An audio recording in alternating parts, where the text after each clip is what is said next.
papel na minha mão não pesa. É apenas uma folha tamanho carta comum e corrente daquele papel branco imaculado que cheira a tinta de impressora laser.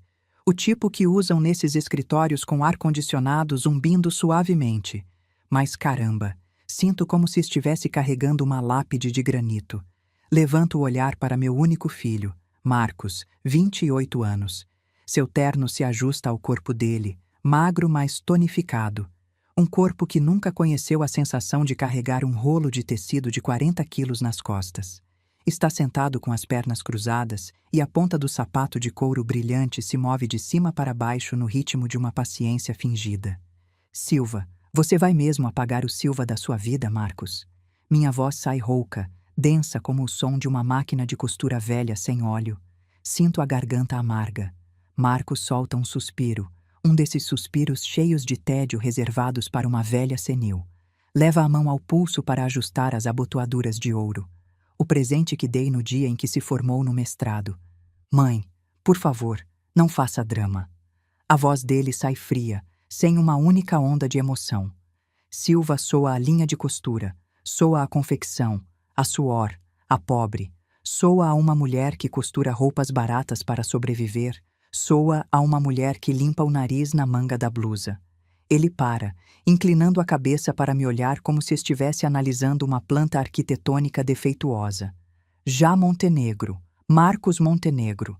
Está ouvindo? Tem classe, tem futuro. Minha noiva e os sócios dela não podem se associar com um sobrenome tão comum. É questão de branding, mãe. Você não entenderia. Mas antes de eu continuar, verifique se você já se inscreveu no canal. Deixe seu like e me conte nos comentários de onde você está vendo minha história. Quero muito saber até onde ela está chegando. Branding. Essa palavra em inglês saindo da boca dele. Baixo o olhar para minhas mãos apoiadas sobre a mesa de vidro reluzente. Mãos calejadas, calos grossos das tesouras e agulhas, manchas de tinta de tecido que, por mais sabão que use, nunca ficam limpas completamente. Sempre fica aquele rastro roxo e azul de corante acumulado durante 40 anos. Esses dedos rústicos costuraram milhares de peças. Cortaram milhões de metros de tecido para ganhar cada centavo que o alimentou. A raiva explode no meu peito, ardente como um forno. Bato o papel contra a mesa com força. Pum! Esse sobrenome comum pagou sua carreira no exterior. Ingrato. Essas mãos cheias de tinta te deram essa pele macia que você tem. Acha que o dinheiro caiu do céu? Caiu desse sobrenome. O advogado Mendonça, sentado na cabeceira da mesa, estremece levemente e ajeita os óculos, mas não se atreve a dizer nem pio. Conhece meu temperamento. Mas Marcos não tem medo, nem sequer pisca. Exato, responde Marcos com a voz afiada como bisturi. E já não preciso mais delas. Essas mãos já cumpriram sua função. Agora preciso que assine a cessão da empresa sob meu novo nome legal.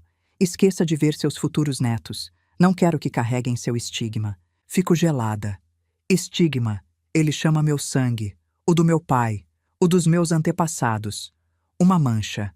Está me chantageando com meus netos? Pergunto com a voz trêmula. Não é chantagem. É proteção de marca. Marcos se levanta abotoando o paletó, irradiando aquele ar de classe alta que tanto almeja. Os Montenegro são uma dinastia de arquitetos e construtores. Os Silva costuram roupas dos Montenegro. Você decide de que lado da história quer estar. Empurra o papel em minha direção junto com uma cara caneta tinteiro Montblanc. Assine. Tem até a festa de noivado. Se não houver assinatura, não há família.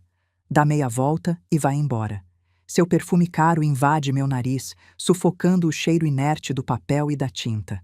Fico ali sozinha no meio do imenso escritório.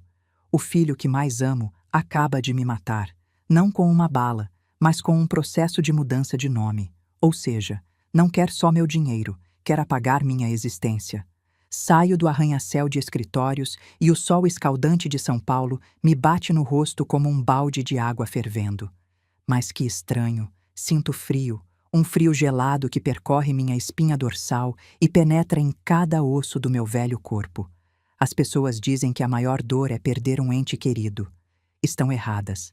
A maior dor é quando seu ente querido continua ali vivo e respirando, mas a alma dele se transformou num monstro estranho. Subo na minha caminhonete Ford F-150 de 98 velha, com a pintura desbotada pelo sol e vento, os bancos de couro rachados com a espuma saindo. Parece deslocada nesse estacionamento cheio de Mercedes e BMWs. O segurança me olha com pena, como se eu fosse uma velha caipira perdida num palácio real. Silva soa a empregados.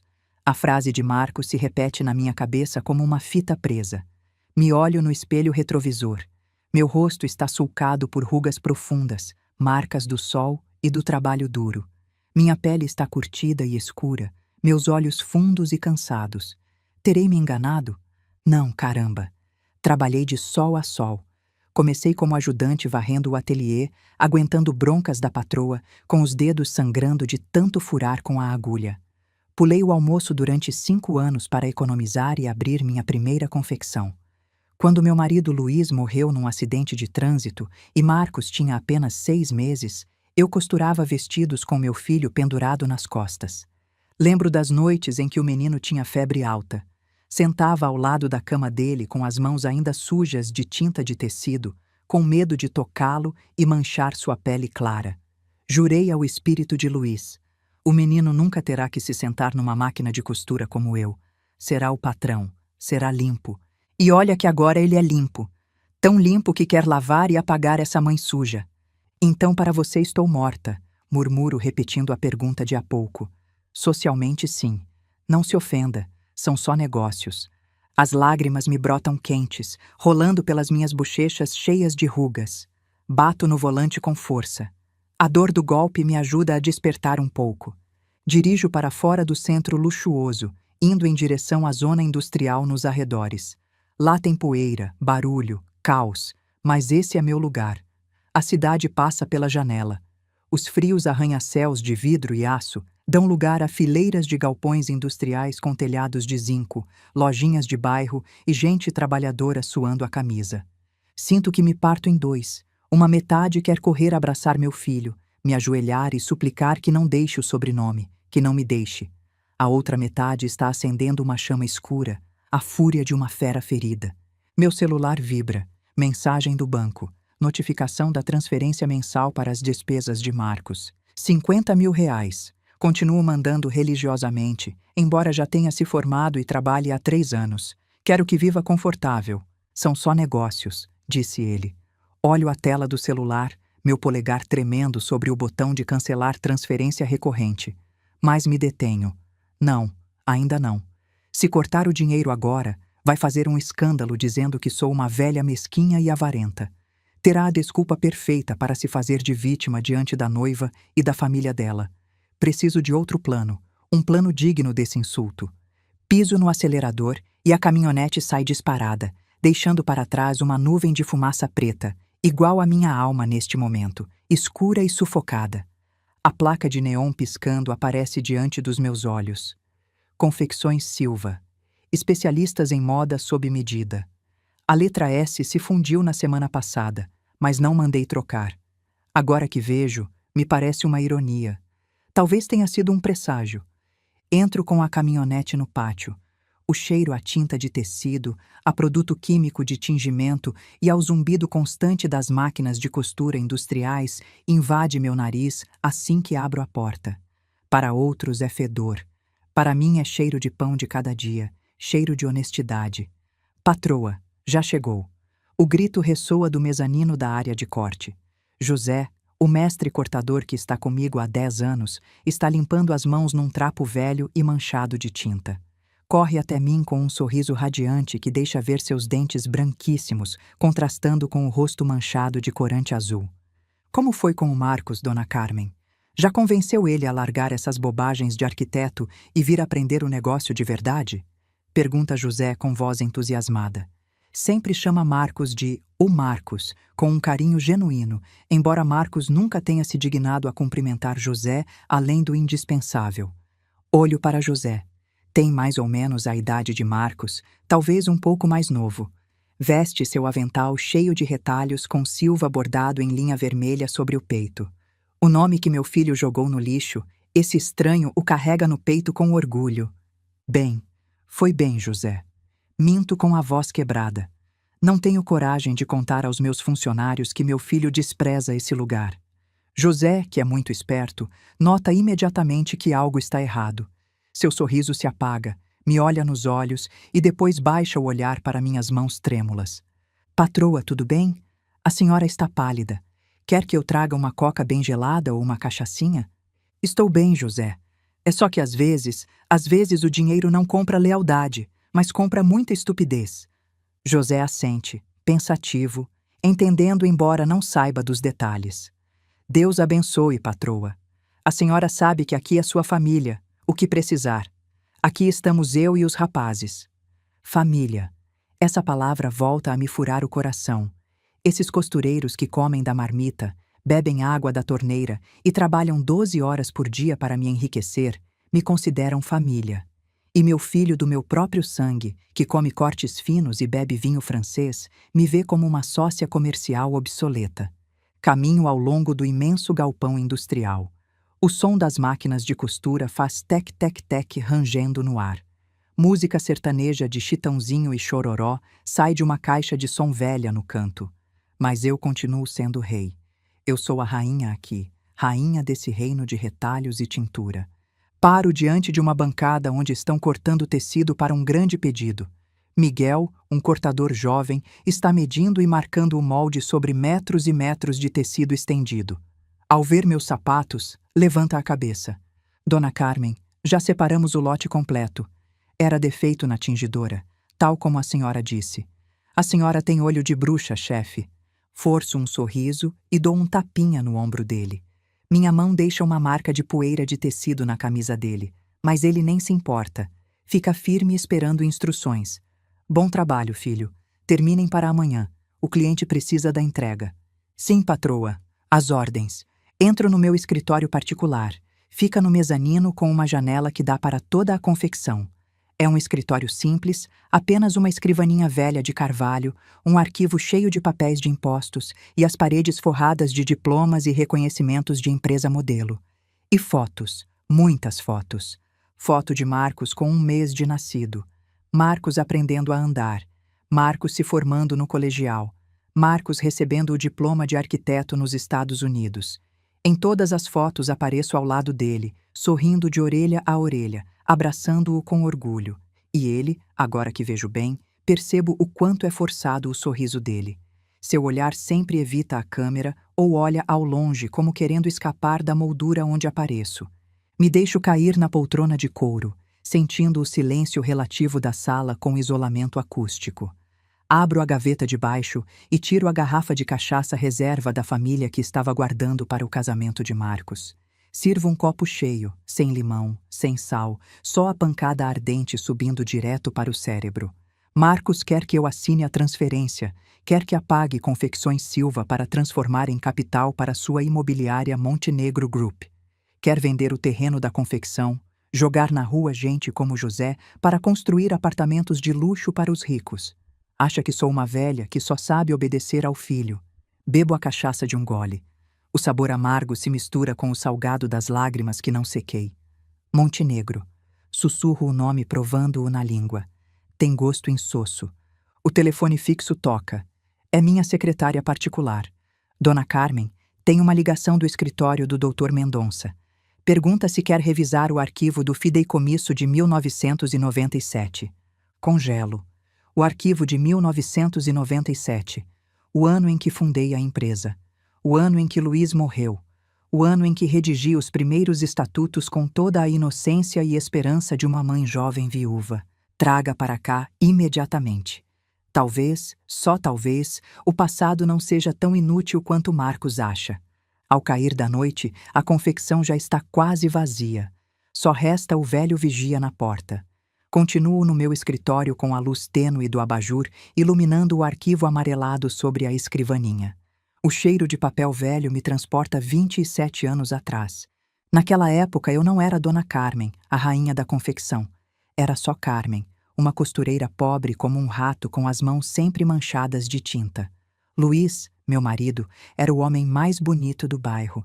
Me amava não porque eu fosse rica, porque não tinha nem um tostão, mas porque tinha mãos de ouro, como ele costumava dizer.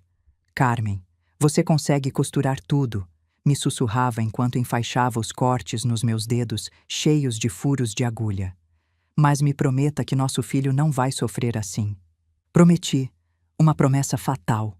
Quando Luiz morreu naquele acidente horrível, atropelado por um caminhão desgovernado quando Marcos tinha apenas 6 meses, meu mundo desabou. Segurei aquele bebê nos meus braços e chorei até ficar seca. Olhei minhas mãos largas e toscas, cheias de calos de tesoura e furos de agulha, e jurei usar essas mesmas mãos feias para construir um castelo para ele. Trabalhei como uma besta de sol a sol. Costurava para lojas de dia e fazia peças sob encomenda de noite. Dormia mais curvada na máquina de costura que na minha cama. Comia pão duro com água para economizar e comprar leite importado para Marcos. Quando completou 6 anos, o levei para a escola particular mais cara da cidade. Lembro desse dia como se fosse ontem. Vesti minha roupa mais limpa, mas não podia esconder minha cara de trabalhadora nem as manchas roxas de corante nas mãos. Quando o levei pela mão até a entrada, os outros pais, médicos, advogados, empresários, me olhavam como se eu fosse uma estranha. Marcos soltou minha mão. Mãe, suas mãos estão muito sujas, disse em voz baixa. Olhei para baixo. Embora tivesse lavado com sabão forte, as manchas de tinta ainda estavam ali, roxas e azuis entranhadas na pele. Desculpa, filho. Vou esperar no carro. Desde esse dia me transformei na sombra dele.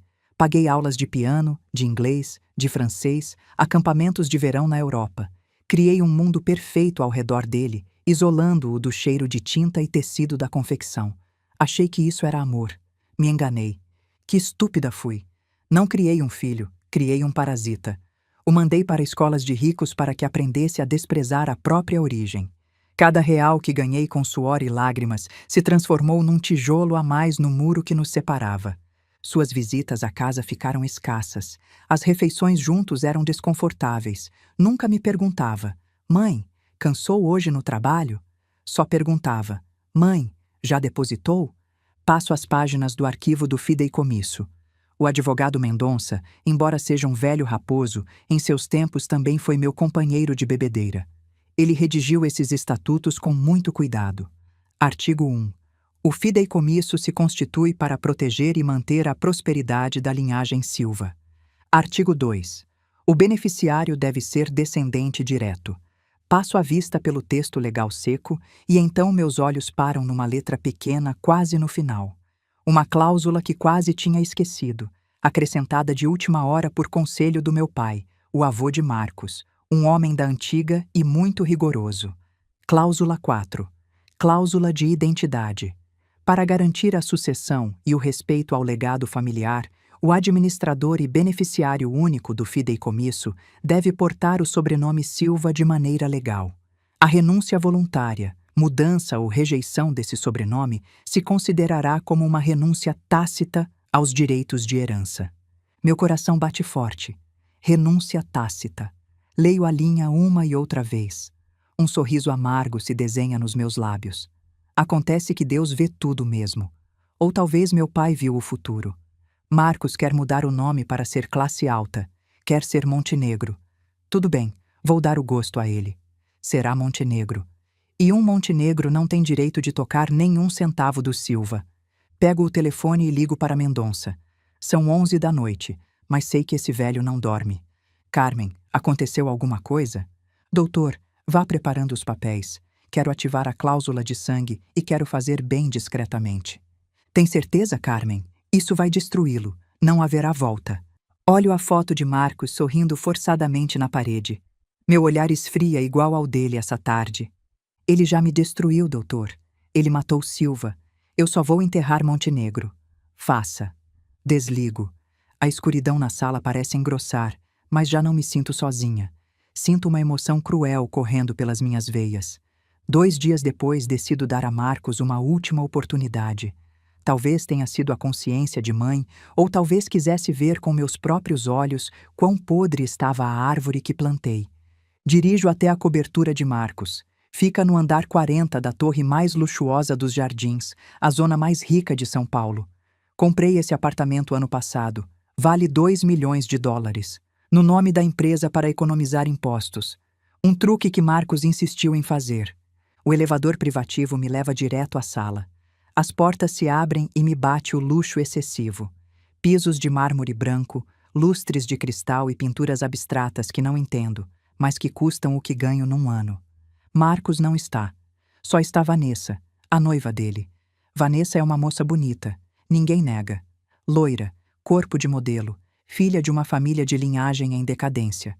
Sua família tem o nome, os Montenegro, mas acabou o dinheiro, por isso se agarra ao meu filho. Está sentada no sofá de couro branco, folheando uma revista de moda com uma taça de mimosa na mão. Ao me ver entrar, não se levanta nem sorri, só levanta uma sobrancelha como se eu fosse a entregadora que chegou na hora errada. Dona Carmen. Sua voz é doce, mas gelada. Marcos está numa reunião com investidores. Veio sem avisar. Fico parada no meio da sala, sentindo-me fora de lugar com minha roupa simples cor caque. Preciso falar com meu filho e com você, Vanessa. Ela larga a taça, cruza os braços, uma postura defensiva, mas arrogante. Olha, Dona Carmen, seja razoável. Vamos nos casar. Nossos filhos irão para escolas internacionais. Vão conviver com filhos de ministros e embaixadores. Imagina se zombarem deles por se chamarem Silva? É ordinário demais, comum demais. Comum, repito, tentando manter a calma. Esse sobrenome te deu de comer, comprou esse sofá onde está sentada e pagou o anel de diamantes que traz na mão. Vanessa solta uma risada de desprezo total. Dinheiro é dinheiro, a origem não importa, desde que esteja limpo. E Marcos está limpando ao mudar o nome. Marcos Montenegro soa a arquiteto de classe mundial. Mas Marcos Silva, ela dá de ombros fazendo uma careta. Soa ao tipo que costura roupa de empregada. O sangue me ferve no rosto.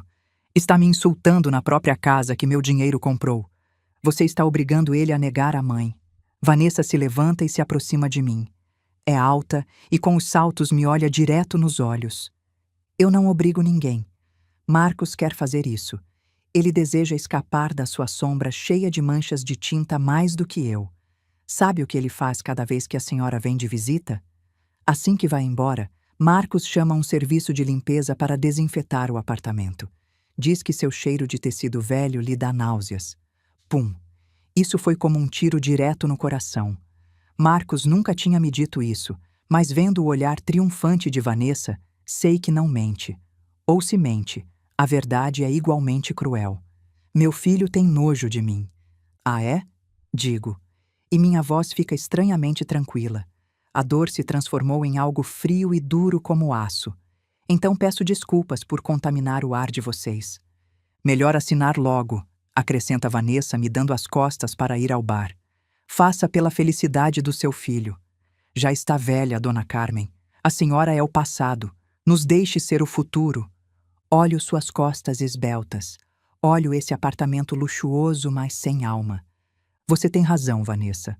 Sou o passado, mas esquece uma coisa. Sem passado não há futuro. Viro em direção ao elevador. Ah, e mais uma coisa. Olho para trás. Diga a Marcos que vou assinar. Vou assinar no dia do noivado na frente de todos. Quer uma grande entrada para o nome Montenegro? Vou dar uma entrada que nunca vai esquecer. Vanessa sorri vitoriosa, erguendo a taça para mim. Perfeito. Obrigada pela cooperação, Dona Carmen. Lembre-se de usar roupa formal e, por favor, tome um bom banho. As portas do elevador se fecham, ocultando o sorriso arrogante dela. Fico na cabine descendo em direção ao térreo em alta velocidade. Acham que ganharam. Não sabem que essa assinatura será a sentença de morte para o futuro de europeu deles. Passou uma semana como um pesadelo interminável. Recebi um envelope por mensageiro urgente na segunda de manhã. Não era correio normal, vinha de um escritório particular caríssimo. O envelope era grosso, pesado, com um selo de urgente em vermelho brilhante. Sentada no meu escritório empoeirado, com o ventilador de teto girando e rangendo sobre minha cabeça como uma contagem regressiva, usei minha tesoura de cabo de madeira, a que uso para cortar tecidos há 20 anos, para rasgar o envelope. Dentro tinha uma cópia certificada do juizado civil. Decisão sobre mudança de estado civil. Interessado. Marcos Silva. Novo nome. Marcos Montenegro. O nome me bate nos olhos, alheio e afiado como bisturi. Ele fez. De verdade fez. Cortou o último laço comigo, com Luiz, com o avô. Matou Silva para renascer como um estranho. Junto a isso vinha outro arquivo. Acordo de cessão de bens e reestruturação corporativa. Meu telefone toca. O nome na tela continua sendo meu filho. O apelido que dei desde o colegial. Olho a tela piscando, meu dedo polegar hesitando sobre o botão de atender. Respiro fundo e engulo o nó amargo que tenho na garganta. Alô? Já recebeu os papéis, mãe? Sou a voz de Marcos, sem cumprimentar, fria e cortante como um CEO dando ordens a um funcionário qualquer. Tenho na mão, Marcos. Ou deveria chamar de Senhor Montenegro. Do outro lado se ouve uma risadinha debochada.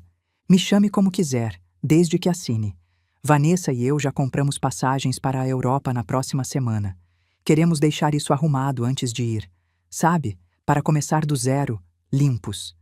Limpos, repito a palavra, sentindo o sabor ácido na boca. Quer apagar a placa de Silva de lá fora? A placa que pendurei com minhas próprias mãos quando você era bebê? Já está velha, mãe. Está enferrujada. Deixa o bairro feio. Contratei alguém para redesenhar.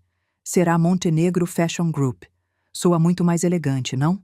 Os clientes serão gente de alta costura europeia, não essas donas de casa baratas, suas amigas. Fecho os olhos. Não só me rouba a empresa, quer expulsar meus clientes, minhas irmãs trabalhadoras com quem passei tantas dificuldades. E se eu não assinar? Pergunto com a voz grave. Então não vai mais ver minha cara. A voz de Marcos fica gelada, sem pingo de humanidade. Vanessa está grávida. Vai ser avó.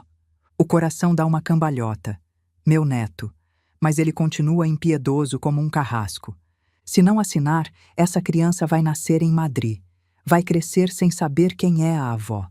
Só vai saber que a avó era uma costureira teimosa que morreu por aí no Brasil. Quer morrer sozinha nessa confecção cheia de retalhos? Ou quer segurar o primogênito dos Montenegro? Você decide. Desliga. O tom de tu soa eterno no meu ouvido. Não é uma proposta, é uma sentença. Usa meu neto não nascido como refém. Ou seja, como pude criar um demônio tão sangue frio? Olho o arquivo. As letras dançam diante dos meus olhos. Artigo 1. A senhora Carmen Silva cede todo o controle, terrenos, instalações e marca a Marcos Montenegro. Estico a mão pela garrafa. Tremo tanto que derramo cachaça na mesa, encharcando a assinatura do juiz. Nessa noite não fui para casa. Para que ir para uma casa vazia e fria? Fiquei na confecção. Bebi como se a cachaça pudesse lavar essa humilhação. Caminhei cambaleando entre as fileiras de máquinas de costura que esperavam o próximo turno. Na escuridão pareciam monstros metálicos gigantes dormindo. Só elas me são fiéis. Só elas não desprezam essas mãos sujas. Paro diante de uma tesoura velha pendurada no painel. A primeira ferramenta que comprei com meu primeiro salário de ajudante aos 15 anos. Está gasta, brilhante pelo suor das minhas mãos. Por quê? Grito e o eco rebate nas paredes do galpão. Por quê, meu Deus? O que fiz de errado? Trabalhei de sol a sol. Não brinquei. Não andei de namoricos. Só queria que ele tivesse uma vida melhor que a minha. Jogo a garrafa contra a parede. Crash. Os vidros estouram, espalhando-se pelo chão de concreto manchado de tinta. Me deixo cair no chão, encostando as costas num rolo enorme de tecido. Choro pela primeira vez em quase 30 anos desde que Luiz morreu. Choro a bom chorar como uma criança. Lembro de Marcos pequeno. O dia que correu para a confecção com o rosto alegre segurando uma agulha de brinquedo. Mãe, vou te ajudar a costurar. O que fiz? Gritei com ele. Entre para casa agora mesmo. Vai sujar a roupa. Não toque nessa porcaria. Eu mesma plantei a ideia de que meu trabalho era sujo, que era lixo. Queria protegê-lo, mas sem querer ensinei ele a me desprezar. Que tola fui. Olho minhas mãos sob a luz da lua que entra pela janela, manchadas de roxo e azul, toscas, unhas quebradas, dedos cheios de calos de tesoura. Marcos tem razão. Essas mãos são nojentas. Talvez devesse assinar. Assinar e pronto. Que venda a confecção. Que apague o nome Silva. Talvez Silva mereça ser esquecido. Já estou velha. Não posso brigar contra ele.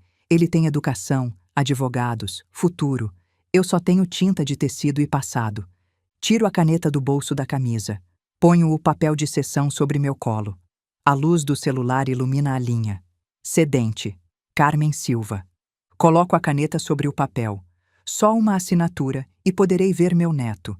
Poderei ser avó, mesmo que seja uma avó desprezada, escondida na porta dos fundos, mas pelo menos não estarei sozinha. O medo da solidão devora o amor próprio de uma maneira terrível. Justo então, um barulho vem da cortina metálica. O som da corrente da cortina me tira da bebedeira. Quem vem à confecção às 2 da manhã? Um ladrão. Levanto de 4 e pego uma régua de metal de meio metro. Quem está aí? Dê a cara. Grito arrastando a voz mais ameaçadora. A cortina sobe pela metade. Uma sombra entra. Patroa, sou eu, José. José, o mestre cortador, traz o pijama mal vestido, chinelos e cara de espanto. José, o que diabos está fazendo aqui a essa hora? Baixo a régua. Vi sua caminhonete no pátio. Passei e vi a luz do escritório apagada, mas a porta da confecção sem cadeado por dentro. Fiquei preocupado. Pensei que tinha dado um infarto ou algo assim. José se aproxima franzindo o nariz pelo cheiro de álcool e vendo a bagunça de vidros. Olha o papel amassado no meu colo e a caneta jogada no chão. Vai assinar isso, dona Carmen? Pergunta baixinho com os olhos grudados no documento. Na confecção todos fofocam sobre a mudança de nome de Marcos. As más notícias voam. Não tenho opção, José. Rio com amargura, me encostando no rolo de tecido. Ele ganhou. Sou uma velha acabada. Esse sobrenome Silva, ele diz que é uma vergonha. José fica calado um momento. Se agacha na minha frente, sem se importar que o chão manchado de tinta suje o pijama limpo. Patroa, lembra que semana passada bateram no meu filho, o mais novo, na escola? Olho sem entender. E o que tem a ver? Brigou com outro menino porque disse que o pai dele era um costureiro de quinta. O professor me chamou. Sabe o que meu filho disse? Nego com a cabeça. José me olha direto nos olhos e brilham com um orgulho estranho. Disse: meu pai não é de quinta. Ele costura as roupas que vocês usam todo dia. Se meu pai não costurar, você anda pelado? Meu pai é um herói que mantém esse mundo vestido. Tenho orgulho de ser filho de José Silva, costureiro da dona Carmen Silva. Fico pasma. Disse isso? De verdade? De verdade mesmo. E quando chegamos em casa, me pediu para ensinar a usar a tesoura de corte. Quer ter as mãos como as minhas. José abre as mãos calejadas, manchadas de tinta, e as põe junto às minhas. São idênticas, roxas, azuis, ásperas, mas fortes. Dona Carmen, a honra não está em se o nome soa elegante ou não. A honra está aqui. José bate no peito esquerdo onde bate o coração. E aqui? Aponta para as mãos. Se a senhora assinar esse papel, não vende só a confecção, vende o orgulho do meu filho, o meu e o seu próprio. Vai deixar que Marcos apague o nome que tanta gente respeita? As palavras de José são como um balde de água fria. A bebedeira baixa de uma vez. O filho de um costureiro entende mais de honra que meu filho com mestrado. Marcos se envergonha de mim. O filho de José tem orgulho do pai dele. A diferença não está no sangue, a diferença está no coração. Olho o papel de sessão de novo. Já não vejo medo. Vejo desprezo. Desprezo pela minha própria fraqueza de há pouco. Amasso o papel numa bola e jogo com força contra os vidros quebrados. Você tem razão, José. Caramba, você tem razão. Me levanto cambaleando, mas com as costas retas. A dor no peito continua ali, mas mudou. Já não é dor de perda, é dor de transformação. José, vá dormir. Amanhã chegue cedo. Temos trabalho a fazer. Que trabalho, patroa? Preciso ir ver o advogado. Não vou assinar minha sentença de morte. Vou assinar a dele. José sorri e seus dentes brancos brilham na escuridão. Essa é a dona Carmen que conheço. Boa noite, patroa. Quando José vai embora, fico sozinha na confecção. Já não sinto frio. Uma chama cresce dentro de mim. E você? No meu lugar, seguiria com o plano ou perdoaria? Comenta aqui. Estou com você. Se eu devo continuar. Ou perdoa, se devo desistir. Continua comigo, pois o que vai acontecer em seguida vai te surpreender. Na manhã seguinte estou no escritório do Dr. Mendonça às 8 em ponto, antes que a secretária abra. Trago meu conjunto formal mais velho, mas estou bem arrumada e penteada. Mendonça já está velho, com o rosto enrugado como passa, mas seus olhos atrás dos óculos de fundo de garrafa continuam afiados. Me olha e depois olha o arquivo Fideicomisso 1997 sobre a mesa. Carmen, tem certeza? Uma vez que ativarmos isso, não há volta. Marcos vai perder tudo. Não só a empresa, mas todo o bem em nome do fideicomisso. O apartamento, o carro, as contas. Vai ficar na rua literalmente. Dou um gole no meu café preto e amargo. Ele escolheu a rua desde que assinou como Montenegro, doutor. Só estou ajudando ele a cumprir o desejo. Mendonça suspira e abre a página da cláusula. Está bem. Vamos repassar pela última vez. Artigo 4. Cláusula de identidade. Marcos a violou diretamente ao mudar o sobrenome. Isso ativa a renúncia tácita. Tamborila os dedos ossudos sobre o papel. Mas o problema está no artigo 5. Beneficiário substituto. Quando Marcos perde os direitos, para quem passam? No original de 1997, você deixou isso em branco porque não havia mais ninguém. Eu sei, digo, tirando um envelope pequeno da bolsa. Por isso redigi isso, o codicilo de 2015. Lembra? O ano que Marcos me gritou pela primeira vez que desejava que eu morresse para herdar. Mendonça levanta as sobrancelhas, pega o envelope e o abre. Lê rápido e depois levanta o olhar com espanto total. Está falando sério, Carmen? Essa pessoa não é do seu sangue. A lei exige que o beneficiário do fideicomisso seja do mesmo sangue. Bato com a unha no papel, bem em cima do artigo 2. A lei exige é que se cumpra o que está escrito aqui dentro, doutor. Esse lance de descendente direto foi mania do meu pai, regra de família, não mandamento do Código Civil. E o codicilo de 2015 mexe justamente nisso. Tira a obrigação de sangue e deixa só a exigência do sobrenome Silva no documento. Mendonça ajusta os óculos relendo a cláusula com calma. Sendo fideicomisso privado, o juiz vai respeitar a vontade da instituidora. Se o herdeiro tiver Silva no registro, juridicamente isso se sustenta. É fideicomisso privado. Você decide. Mas é o patrimônio de toda a sua vida. Dar para um estranho. Não é um estranho, Mendonça. Interrompo com firmeza. É família. Família são os que ficam quando o barco afunda. O que leva meu sangue foi o primeiro a fazer buracos no barco para se salvar. Mendonça fica calado um bom tempo e depois assente devagar. Um sorriso astuto aparece na boca do velho advogado. De acordo. Legalmente, isso é sólido como concreto. Se Marcos assinar a ata confirmando ser Montenegro diante da Assembleia, ele mesmo estará fechando a cela da própria prisão. Qual é o plano? Precisa que confie. Tem que acreditar que já me rendi. Precisa organizar essa cerimônia de assinatura o maior possível. Quanto mais testemunhas houver, mais irreversível será a queda dele. Me levanto e dou a mão a Mendonça. A mão dele está fria, mas a minha mais. Não se preocupe. Vou interpretar o papel de mãe derrotada à perfeição. Ao sair do escritório, tiro o celular. É hora de ligar para o senhor Montenegro. Toca 3 vezes antes que atenda. O que quer? Já decidiu? Estou ocupado escolhendo as toalhas de mesa para a festa. A voz de Marcos soa irritada. Respiro fundo ajustando minha voz. Faço que soe trêmula, cansada, mais velha do que sou. Marcos. Mãe sente muito. Silêncio do outro lado por um segundo. A satisfação viaja através da linha. Sente muito? Quer dizer que aceita? Sim. Já estou velha, filho. Não posso brigar com você. Tem razão. Esses tempos pedem nomes elegantes. Silva é só o passado. Vou assinar. Irei à festa e assino tudo o que quiser. Só peço, me deixe ver meu neto quando nascer. Marcos ri alto. Uma risada triunfal e arrogante. Ha, ha, ha. Finalmente entrou na razão a velha. Excelente, mãe. Vanessa vai ficar muito feliz. Esse será o melhor presente de casamento. Então, que horas chego na entrada principal do hotel? Pergunto fingindo submissão. A voz de Marcos baixa de tom, voltando àquela crueldade habitual, e dessa vez adiciona um 5% extra de veneno que não imaginei.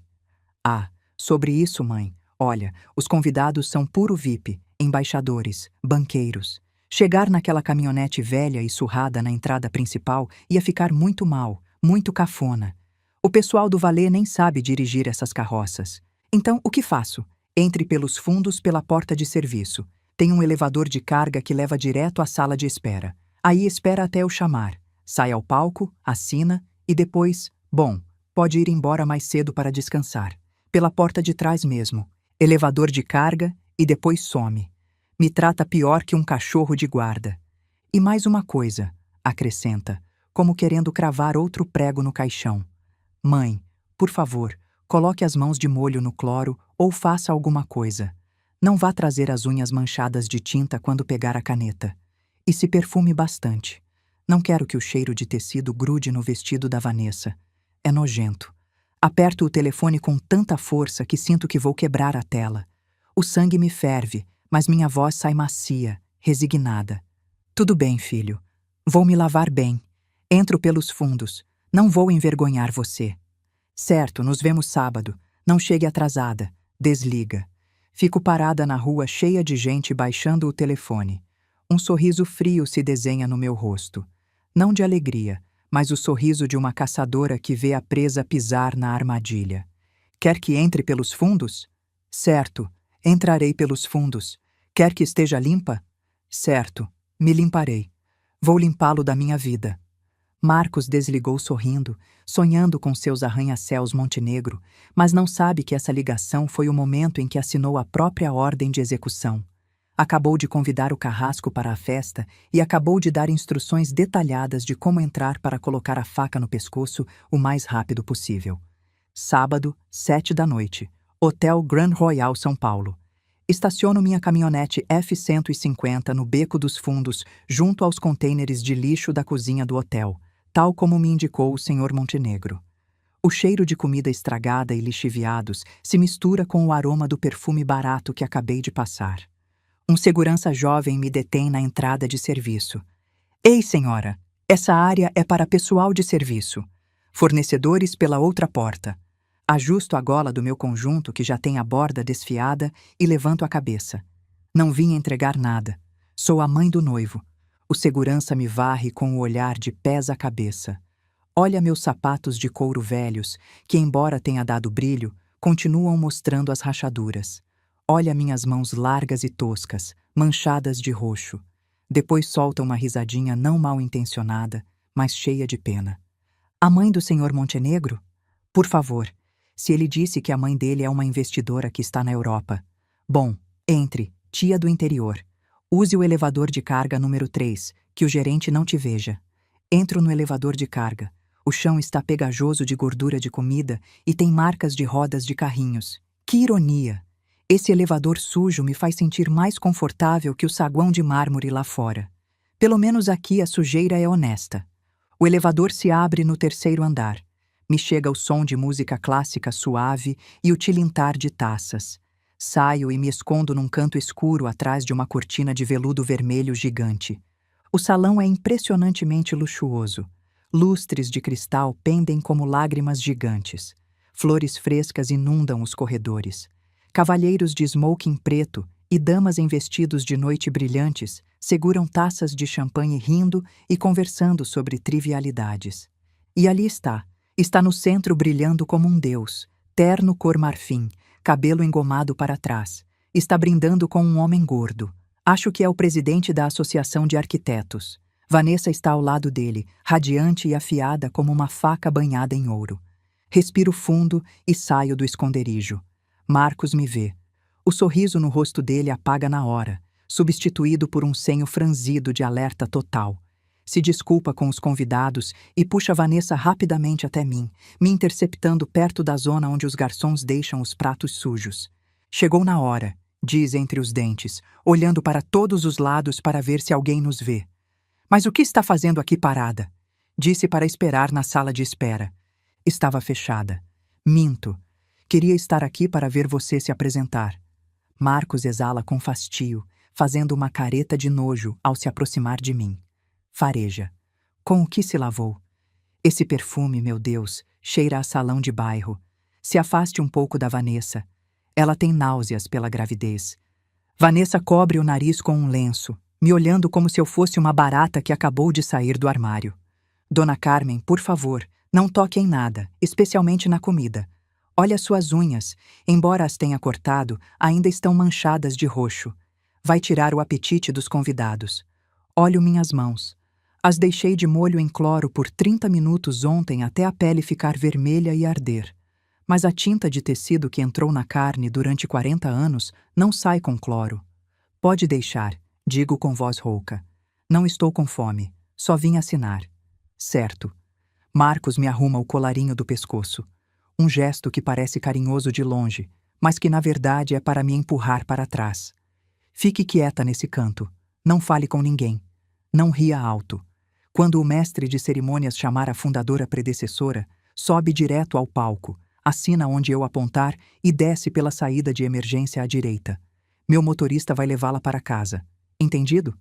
Entendido, Sr. Montenegro. Assente, satisfeito, e vira as costas para se misturar de novo com a multidão, se transformando outra vez no príncipe encantador. Fico ali, sozinha na escuridão, abraçando o velho arquivo contra meu peito. A música soa doce, mas nos meus ouvidos só ouço o tum-tum do meu coração. Não sabem que a sombra parada nesse canto não é uma velha acabada, é a morte afiando a foice. Uma hora depois, as luzes do salão se apagam. Um refletor ilumina o centro do palco. Aplausos estrondosos. Marcos sobe ao pódio pegando o microfone com uma confiança absoluta. Damas e cavalheiros, sua voz ressoa cálida e convincente. Obrigado a todos por estarem aqui para presenciar o nascimento de uma nova era. Hoje não só celebramos meu noivado com Vanessa, mas também o nascimento da Montenegro Group. Mais aplausos. A tela gigante atrás projeta o novo logo, um M estilizado em dourado, elegante, moderno, nem rastro da agulha e da linha do velho logo das confecções Silva. Muitos me perguntam, qual é meu segredo para o sucesso? Continua Marcos passeando pelo palco. É a coragem para mudar. Coragem para se livrar do velho, da mentalidade obsoleta, das cargas do passado para alcançar a excelência. Cargas. Me chama de carga na frente de 500 pessoas. E para formalizar isso, quero convidar ao palco uma pessoa que pôs os primeiros tijolos, embora rústicos necessários. Minha mãe, a senhora Carmen. O MC me faz um sinal. O refletor varre o salão e para no canto escuro onde estou. A luz me cega. Começo a caminhar. O salão fica em silêncio total. Meus sapatos batem na madeira. Cloc, cloc, ressoando claramente. Sinto centenas de olhos cravados em mim, olhares curiosos, críticos e algumas risadinhas debochadas sussurrando sobre meu conjunto fora de moda. Subo ao palco. Marcos me recebe com um abraço frouxo, dando 2 tapinhas nas costas. O tipo de tapinhas que se dá num funcionário. Este é um momento histórico, diz Marcos ao microfone me passando a cara caneta Montblanc. Minha mãe vai assinar o documento de transferência, entregando oficialmente a tocha para a geração Montenegro. Trazem uma mesa pequena. Ali está o papel de sessão aberto e pronto. Marcos se inclina ao meu ouvido, sussurrando com aquele sorriso congelado para as fotos. Assine rápido e suma, velha. Não me envergonhe. Pego a caneta. Pesa toneladas. O perfume de Marcos, a maquiagem de Vanessa, o cheiro de dinheiro falso me reviram o estômago. Me inclino. A ponta da caneta toca o papel, mas não assino. Fico quieta como estátua. 1 segundo, 2 segundos, 5 segundos. O silêncio começa a incomodar. A banda para de tocar. Os murmúrios na plateia começam a crescer. Marcos fica impaciente. Pigarreia. Mãe, está muito emocionada? Assine. Levanto a cabeça devagar. Não olho o papel. Olho direto nos olhos de Marcos. Meus olhos velhos e cansados de repente brilham com um fogo que ele nunca tinha visto. Pego o microfone do pódio. Um momento. Minha voz sai firme, sem tremer, dura como um martelo batendo na bigorna. Há uma pequena confusão aqui. Todo o salão prende a respiração. O silêncio já não é curiosidade, é um silêncio sepulcral. A tensão é tão densa que poderia ser cortada com uma faca. Dá para ouvir até o gelo derretendo nas taças da mesa mais distante. Marcos empalidece. Tenta me tirar o microfone, mas dou um passo para trás levantando meu velho arquivo no alto. Antes de assinar este papel, digo alto, minha voz retumbando no grande salão, Preciso esclarecer a verdadeira propriedade da empresa que vocês chamam Montenegro Group. O que está fazendo? Segurança. Marcos se joga em minha direção. Quieto aí! Grito. O grito de comando de uma mulher que dirigiu uma confecção por 40 anos faz Marcos congelar por instinto. Quer que todos ouçam a verdade ou prefere que vejam arrastando essa velha para fora do palco como um saco de lixo? Os convidados começam a murmurar mais alto. Celulares e câmeras se levantam em uníssono. Vanessa está petrificada com a taça tremendo na mão. Abro o arquivo e tiro a folha amarelada de 1997. Damas e cavalheiros, esta companhia não me pertence, e muito menos pertence ao jovem Marcos aqui presente. Pertence ao Fideicomisso Familiar Silva, fundado em 1997. Ponho meus óculos de leitura e leio devagar, claro e alto como juiz ditando sentença. Artigo 4. Identidade de sangue. O administrador e beneficiário único do fideicomisso deve portar obrigatoriamente o sobrenome Silva de maneira legal. Qualquer ação destinada a mudar, negar ou eliminar esse sobrenome se considerará como uma renúncia tácita aos direitos de herança. Faço uma pausa olhando para o rosto de Marcos, que agora está branco como o papel. Marcos, você acabou de se vangloriar para o mundo inteiro que mudou o nome para Montenegro. Desfilou esse certificado por todos os lados como um troféu. Jogo o papel de sessão que me deu no chão do palco. Parabéns, senhor Montenegro. Com esse novo nome você acabou de se apagar oficialmente da lista de beneficiários. Legalmente é um estranho. E o Fideicomisso Silva não mantém estranhos. O salão explode em espanto. Ah, o quê? Não pode ser! Ressoa caoticamente. Vanessa corre ao lado de Marcos, me arrancando o papel para ler. Seus olhos esbugalham ao ver o selo vermelho e a assinatura do notário de 27 anos atrás. Que diabos é isso, Marcos? Disse que era dono de tudo, grita Vanessa, esquecendo completamente a etiqueta. O palco glamuroso se transformou num campo de batalha. Marcos treme suando em bicas, arruinando a maquiagem. Tenta rir, uma risada torta e patética. Ha ha ha. Mãe, que piada boa. Pessoal, isso é uma piada da minha mãe. Ela tem um senso de humor muito peculiar. Vira para mim baixando a voz para suplicar, mas com olhos ameaçadores. Mãe, pare já. Pare de fazer ridículo. Vamos lá dentro conversar. O ridículo? Rio com desprezo. O único ridículo aqui é você, Marcos. Acha que sobrenome é uma camisa que veste e tira quando quer? Disse que Silva é uma mancha. Tudo bem, fico com a mancha. Você fica com sua elegância. O Dr. Mendonça, que estava sentado em silêncio na mesa VIP, se levanta, ajusta a gravata e sobe ao palco com passo firme. Confirmo a validade legal deste documento, diz Mendonça ao microfone. Segundo a lei, no momento exato em que o Sr. Marcos assinou a mudança de nome, perdeu seu status legal sobre todos os ativos do fideicomisso, incluindo a confecção, as contas bancárias e também a cobertura onde mora e o carro que dirige. Não! Impossível! Grita Marcos, se jogando para agarrar Mendonça pelas lapelas. Sou filho dela. É meu sangue. Que lei proíbe que um filho herde da mãe? Sangue. Dou um passo à frente e tiro as mãos dele de cima do advogado. Você mesmo me disse. Isso são negócios, não família. Quer jogar com regras corporativas? Vamos jogar. É um contrato, Marcos. E você violou. Marcos desmorona. Olha ao redor buscando ajuda, mas seus sócios estratégicos, seus amigos da alta sociedade, evitam o olhar ou sussurram com desprezo. Ninguém quer se associar com alguém que acabou de quebrar publicamente. Vanessa solta o braço de Marcos como se queimasse. Me enganou. Disse que era o único herdeiro. Maldito seja. Marcos se vira para mim com o rosto cheio de ranho e lágrimas. A arrogância desapareceu. Só resta a covardia de uma criança mimada a quem tiraram os doces. Mãe, me enganei. Vou mudar de volta. Amanhã mesmo vou ao juizado. Serei Silva. Vou tatuar Silva na testa se quiser. Não me faça isso. Olho para ele ajoelhado aos meus pés, se agarrando às minhas calças caqui velhas, essas mesmas que há pouco lhe davam nojo. O coração aperta, mas minha mente está fria como gelo. Mudar de volta? Pergunto. Sim, agora mesmo. É só um nome. Sim, é só um nome, mas a dignidade não se pode mudar.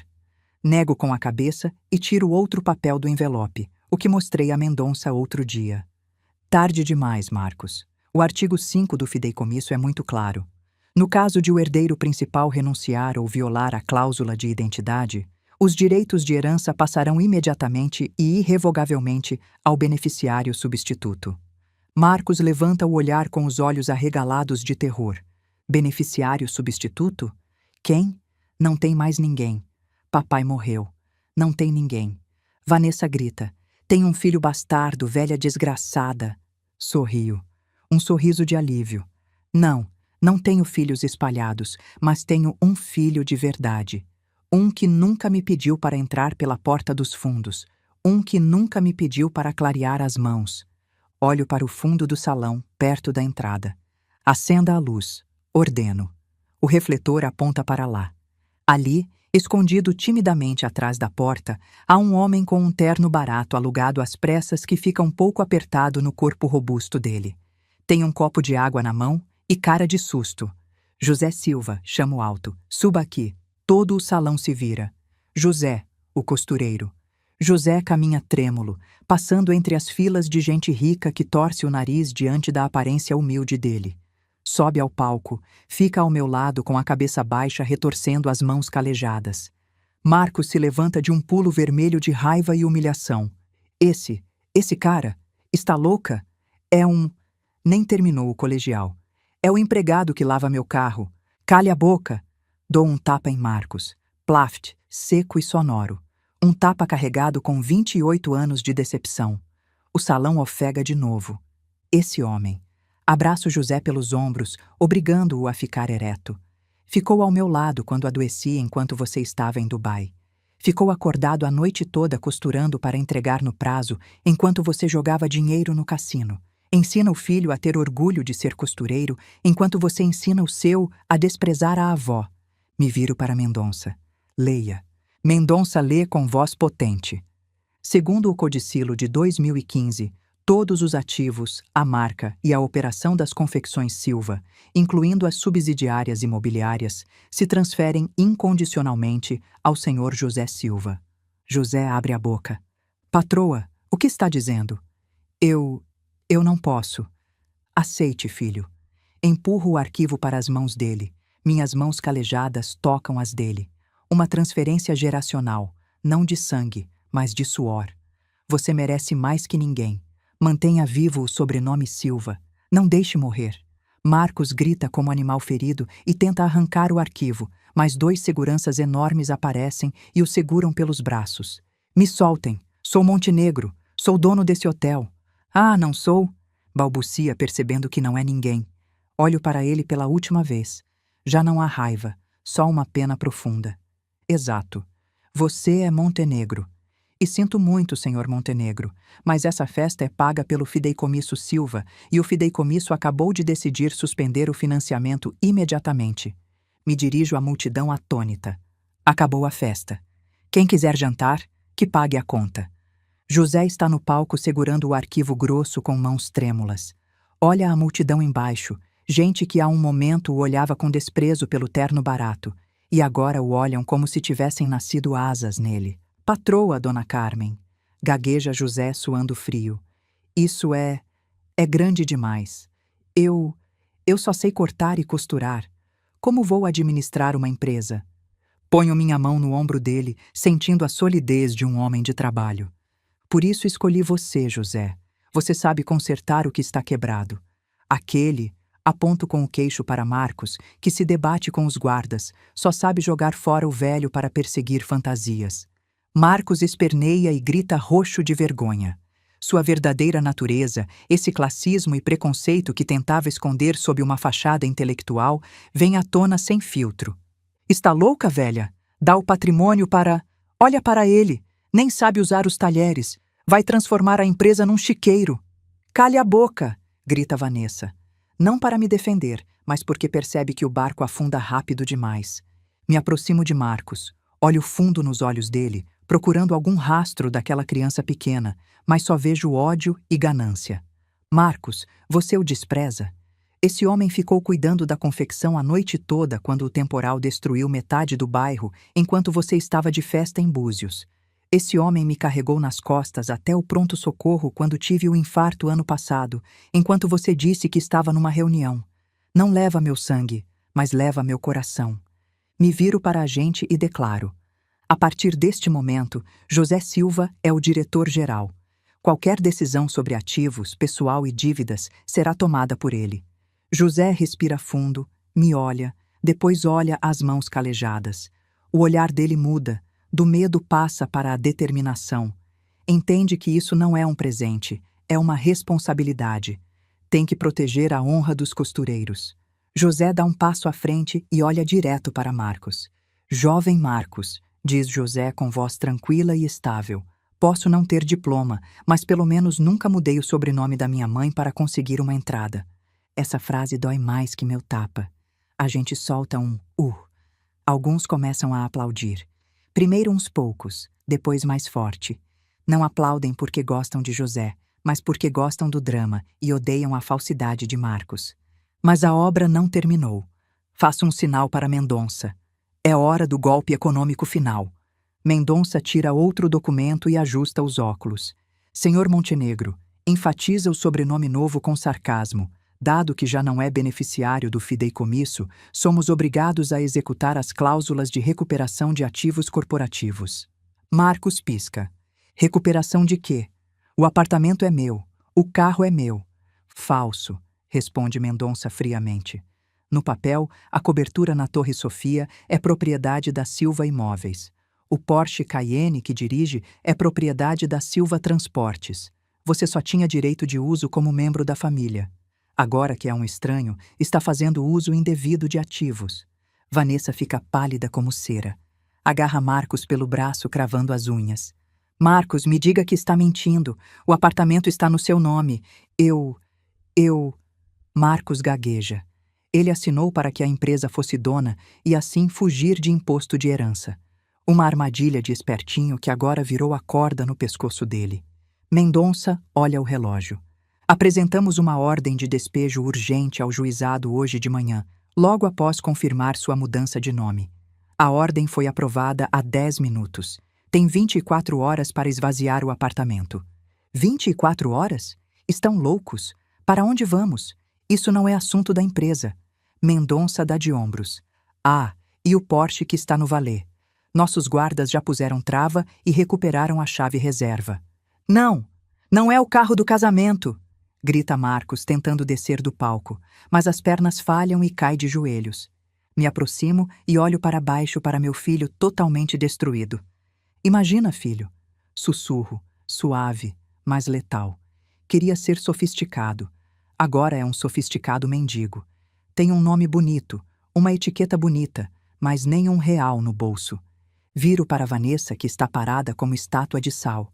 Vanessa, querida quase nora, espero que seu amor por Montenegro seja grande o suficiente para dormir com ele embaixo de uma ponte essa noite. Ou seu amor também tem data de validade como o cartão de crédito que acabei de cancelar? Vanessa solta Marcos, olha para ele, depois olha o anel de diamantes na mão. Um anel que sei perfeitamente que Marcos comprou com o cartão corporativo adicional. Tira o anel. Vanessa, o que está fazendo? Marcos levanta o olhar suplicando. Não podemos começar de novo? Sou bom arquiteto. Vou ganhar dinheiro. Ganhar dinheiro? Vanessa ri e joga o anel no peito dele. Acha que alguém vai contratar um arquiteto que acabou de ser deserdado publicamente pela própria mãe? Você é o palhaço da cidade inteira, Marcos. Seu nome é lixo. Mas eu te amo. Amo segurança, Marcos. Amo um homem que possa me proteger, não um idiota que mentiu sobre a fortuna. Você é uma fraude. Plaft. Outro tapa para Marcos. Não meu, mas da mulher com quem ia se casar. Vanessa dá meia volta, o vestido esvoaçando, e desce do palco sem olhar para trás. A gente se afasta para deixá-la passar como se tivesse uma doença contagiosa. Marcos engatinha pelo chão procurando o anel, chorando a bom chorar. Olha ao redor. Seus amigos VIP já estão indo embora. Tapam a boca para rir apontando para ele. Vamos, acabou o show. Pobre coitado. Achou que ganhou na loteria e só tirou sucata. O nome Montenegro soa bem para garçom. Esses sussurros são agulhas na pele dele. O que resta? Sem dinheiro, sem casa, sem carro, sem esposa, sem família. Vira para mim. Dessa vez a altivez foi embora completamente. Se arrasta e abraça minhas pernas. Mãe, mãe, me perdoa. Me enganei. Não me abandone. Serei costureiro. Vou cortar tecidos. Me deixe voltar para a confecção. Não tenho para onde ir. Olho o topo da cabeça dele. O penteado perfeito agora é uma bagunça. Uma vez acariciei essa cabeça prometendo protegê-lo sempre. Mas aquela criança já morreu. O que está aos meus pés é Marcos Montenegro, um desconhecido. Não me chame de mãe, senhor Montenegro. Tiro as mãos dele das minhas pernas e sacudo as calças como tirando poeira. Nas confecções Silva só contratamos costureiros experientes e honestos. Você não é nenhuma das duas coisas. Não dizia que tinta de tecido é nojenta? Não vá manchar seu terno branco. Dou as costas. Uma estranha leveza invade minha alma. A dor no peito desapareceu, deixando um vazio frio, mas tranquilo. Vamos, José. Dou um tapinha no ombro do mestre cortador, agora diretor-geral. Aqui cheira demais a perfume barato. Sinto falta do cheiro de tecido fresco. José assente, abraçando o arquivo como um tesouro. Sim, dona Carmen. Amanhã temos que fazer a entrega grande da loja do seu Rodrigues. Exato. O trabalho é primeiro. 2 pessoas, uma velha e um jovem, descemos do palco. Caminhamos entre as fileiras de cadeiras vazias, pisando no tapete vermelho com nossos sapatos velhos. Ninguém se atreve a bloquear nosso caminho. A dignidade do trabalho irradia de nós com mais força que qualquer joia. Às nossas costas, no palco luxuoso mas solitário, Marcos continua ali sentado, apertando o papel de mudança de nome e o anel rejeitado. O choro dele ressoa patético e vazio no enorme salão. Mãe, volte! Mãe! Não viro nem uma única vez. Uma mulher nunca olha para trás para o lixo que acabou de jogar fora. Saímos pela porta dos fundos do hotel, essa mesma pela qual Marcos me obrigou a entrar. O ar da noite nos bate fresco no rosto. O céu está estrelado e limpo. Se arrepende de alguma coisa, dona Carmen? Pergunta José em voz baixa, enquanto subimos na velha caminhonete. Ligo o motor. O V8 ruge com força, fazendo vibrar os bancos. O som da vida. Meu único arrependimento, José, digo olhando fixo para a frente, é ter esperado tanto para dar essa lição. 1 hora depois chegamos à confecção. Silêncio total, só grilos e o cheiro de tecido limpo. Isso é casa, esse é meu castelo. Entro no escritório, tiro o casaco sufocante e jogo na poltrona. Vou até a parede cheia de fotos. Tiro da parede a foto com Marcos no dia da formatura. Na foto, ele sorri forçado. Eu sorrio com orgulho. Uma mentira emoldurada em vidro. Saio para o pátio dos fundos, onde está o tambor de metal para queimar lixo e retalhos velhos. O fogo arde, iluminando meu rosto cheio de rugas. Jogo a foto no fogo. O vidro estoura. As chamas lambem o sorriso de Marcos, transformando-o em cinza preta que voa para o céu noturno. José está atrás observando em silêncio. Repinte a placa Silva. Que brilhe bem, digo sem virar. E ponha seu nome embaixo. José Silva, diretor-geral. Sim, patroa. Olho as cinzas voando no vento. Não sinto tristeza. Me sinto limpa. Finalmente lavei a verdadeira mancha da minha vida. Não era a tinta de tecido. Era a ilusão de um filho podre. Viro para olhar José, o filho que nasceu do suor e da lealdade. O sobrenome se herda, mas a família se ganha. E ele só ganhou um nome bonito para colocar na lápide.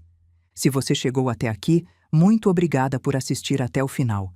Se você gostou dessa história, deixa o like, se inscreve no canal e ativa o sininho para não perder nenhuma história nova. E clica aqui no vídeo do lado para continuar maratonando as melhores histórias do canal. Te vejo na próxima.